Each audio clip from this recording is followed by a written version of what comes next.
de la fascination des bulles de savon aux sciences et aux surfaces minimales.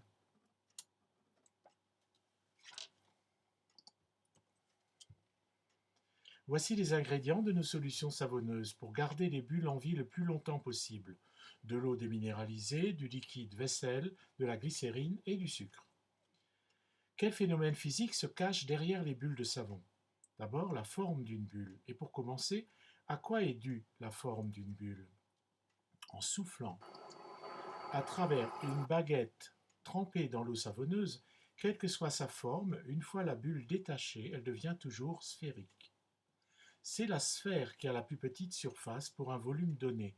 On parle de surface minimale. Par exemple, un cube de volume 8 cm3 a une surface de 24 cm², alors qu'une sphère de même volume n'a que 19 cm² de surface.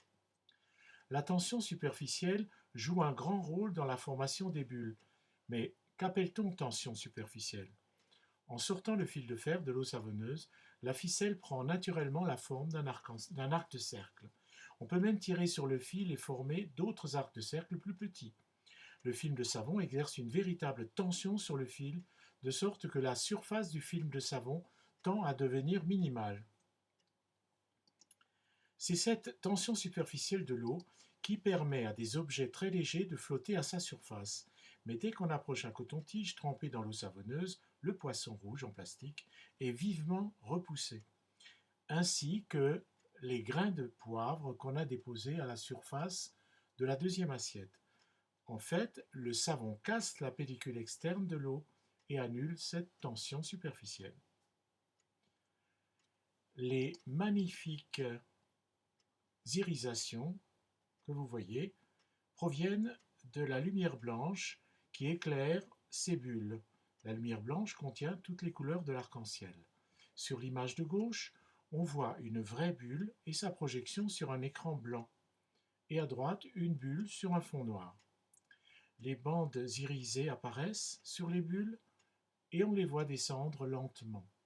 Au-dessus de ces bandes irisées, plus aucune couleur. À droite, on voit une bande noire qui descend lentement, puis la bulle finit par éclater. Chaque bande colorée se compose de toutes les couleurs de l'arc-en-ciel. Le film de savon a une épaisseur d'un demi-micron. C'est l'ordre de grandeur de la longueur d'onde de la lumière visible. Les couleurs sont dues au phénomène d'interférence. Le film est constitué de 2 couches de savon qui emprisonnent une couche d'eau qui s'écoule vers le bas. Le film s'amincit et dès qu'une bande noire apparaît, on sait que le film va bientôt éclater. Derrière les bulles de savon et les surfaces minimales planes se cache une très belle géométrie mathématique. Plongeons 2 plaques transparentes parallèles reliées par 3 tiges dans de l'eau savonneuse. On s'attendrait à voir apparaître un triangle, pas du tout. Ce sont 3 films qui partent des sommets et se rejoignent en un seul point appelé point de Torricelli. Visuellement, les 3 segments semblent former entre eux 3 angles égaux de 120 degrés. Traçons un triangle de même dimension, puis sur un calque, 3 angles de 120 degrés. Posons le calque sur le triangle et on constate que la position du calque est unique. On obtient ainsi l'unique point du Torricelli de ce triangle. Et on peut démontrer que la somme des distances de ce point aux 3 sommets est minimale. Vérification par l'expérience. Les 3 films savonneux se superposent exactement au dessin précédent. Ils font bien 3 angles de 120 degrés.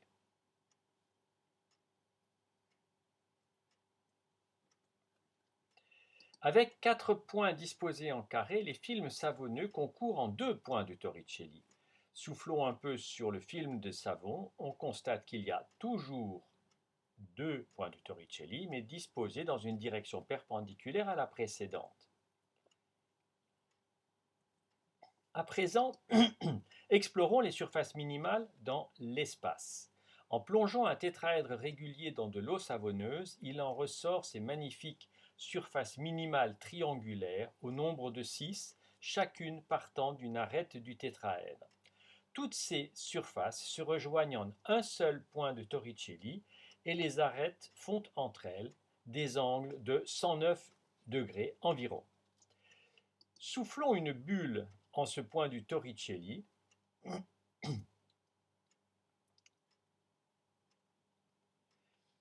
Elle prend une très belle forme de tétraèdre arrondi. Un cube plongé dans de l'eau savonneuse présente 13 surfaces minimales et 4 points de Torricelli placés en carré.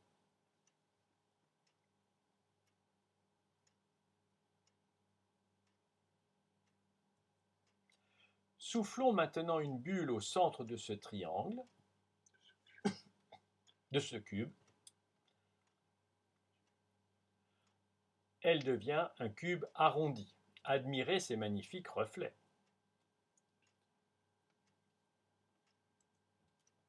Voici un octaèdre régulier avec ses magnifiques surfaces minimales au nombre de 18 et ses 5 points de Torricelli.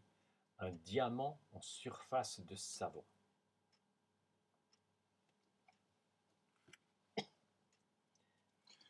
Voici des surfaces minimales très difficiles à obtenir mais tellement belles.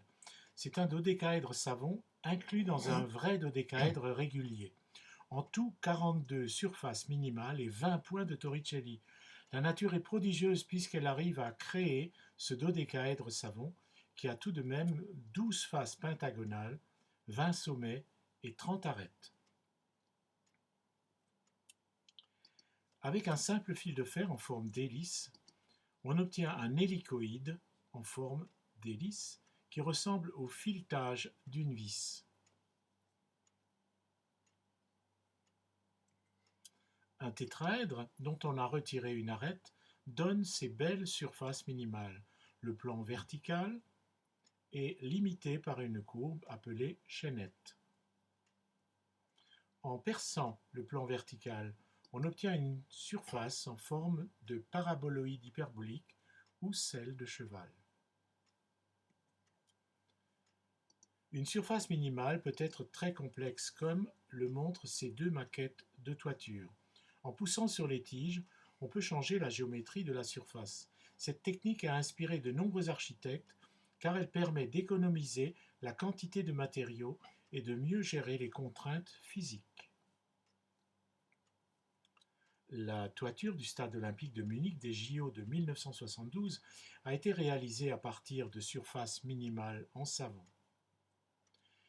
Les bulles de savon se prêtent à toutes sortes de manipulations. On peut les accoler, les emboîter ou les agrandir démesurément. Posons 3 bulles sur le fond d'une assiette plane. 3 bulles de même grandeur se touchent en formant des morceaux de disque plan qui font entre eux des angles de 120 degrés. Nous sommes en géométrie plane. Comme dans l'expérience précédente, commençons par poser 3 bulles de même taille sur le plateau. On revoit les irisations. La troisième bulle se met en place. Puis posons une quatrième bulle sur les 3 précédentes.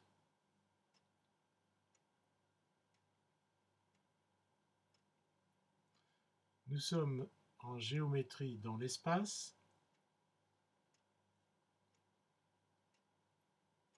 On va un petit peu dézoomer. La quatrième bulle forme avec les 3 premières des morceaux de disque plan qui font entre eux des angles de 109 degrés environ. Les bulles obéissent à des lois que nous verrons dans la saison 3 de notre présentation. Et pour finir, le clou du spectacle, voici quelques bulles géantes. Avec une cordelette assez grosse, il faut confectionner une boucle fermée et la maintenir par 2 longues tiges. Trempez la cordelette dans un seau d'eau savonneuse et déplacez-la dans le vent. En l'absence de vent, un ventilateur permet de créer un courant d'air artificiel et de diriger le déplacement des bulles géantes.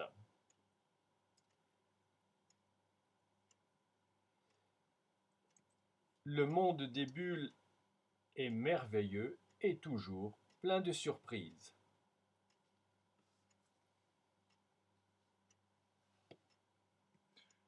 On y fait des rencontres incroyables et parfois d'une taille redoutable. Cette conférence a été conçue et réalisée par Pierre Hubert et Michel Barthelet.